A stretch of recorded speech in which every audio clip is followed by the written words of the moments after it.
Welcome back. Everybody wants to be wise, but wisdom isn't all that common. Wisdom is knowing the right thing to do or say.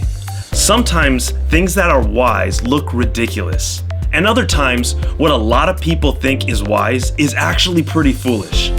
I'm gonna give you a quick test to tell me what these animals are doing. Let's start with these birds flying into the terrifying mouth of a crocodile. That's gotta be the worst place to go. Do they want to get eaten? How about this Arctic fox? What is going on here? It looks like it's lost its mind. Or what about this bird? It purposefully landed in this anthill and it's getting attacked by ants spraying acid on it and biting it. You can pause it if you want and guess with others to see who can figure it out. We're gonna come back to those animals in just a minute, but first, we're gonna take a look at what true wisdom is so that you can get wisdom to make the best decisions in life and help others in their life too. Let's check it out. Wisdom is to know what is right and what is wrong. But where do we start? How do we get true wisdom? People argue all the time about what's best or what's right. So how can we really know? Well, Proverbs 9:10 tells us that the fear of the Lord is the beginning of wisdom, and knowledge of the Holy One is understanding. This doesn't mean that we have to be afraid of him or run away from him because he might hurt us. It actually means that we need to recognize how powerful he really is. Think about this. If you were swimming in the ocean and a giant blue whale swam up to you, you would probably have a sense of fear. Now, if you know much about whales, you know that blue whales are very gentle, curious, and even helpful towards people. You don't need to be afraid of it hurting you because of how massive it is, but you would have a sense of awe and reverence. That's the same type of fear that Proverbs 9:10 talks about. It's to recognize how great and awesome and powerful God really is.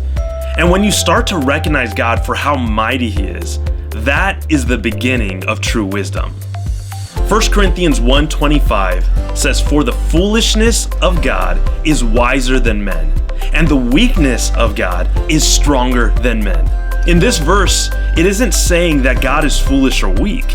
He's not foolish and weak in any way, but what people might see as foolish or weak, like Jesus dying on the cross, is actually so much wiser and stronger than anything people could ever imagine.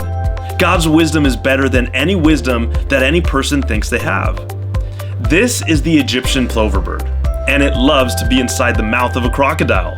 To us, it might seem foolish, but the plover bird knows something that is unique about how God created the crocodile and each of these birds.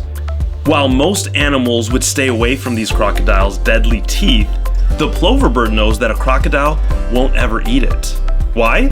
Well, it's because they help the crocodile by eating all the rotting meat that it can't get out of its mouth by brushing its teeth or flossing. The birds are able to get a delicious meal while helping the crocodile have good dental hygiene. And while the Arctic fox looks like it's gone crazy, it's actually brilliantly designed by God. It's able to hear the faintest scamper of a rodent or other animals it hunts under the snow. It also uses the magnetic field of the earth to calculate the right trajectory to jump and how to land so it can catch its prey under the snow. Scientists say that it's the same mathematical formula that missiles use to hit their target. This fox isn't crazy or foolish at all, it's incredibly brilliant. And this bird is purposely landing on and stirring up this ant swarm in order to have them spray acid on it. Yeah, that's crazy. It actually hurts and it's uncomfortable, but the birds are able to use this acid bath to get rid of parasites and other pathogens that might do even more damage to it. What you might not understand is that the ants are helping give a medical treatment for the bird's health. In all these cases, the first thing we see looks ridiculous. But when we see more clearly, we understand that there's a lot of wisdom in what they're doing. But here's the thing. It was wise before we understood it. When we say that God's wisdom is greater, we're saying that we want to start with what God says is important. Job 12:13 says, "To God belong wisdom and power. Counsel and understanding are his." If you want true wisdom, it begins with accepting and believing that God has all wisdom, understanding, and power. and we need to grow close to Him in order to have wisdom. If you don't start there, you will never really have true wisdom. But if you start with trusting God for what He says, even if you don't understand it, you will grow in true wisdom.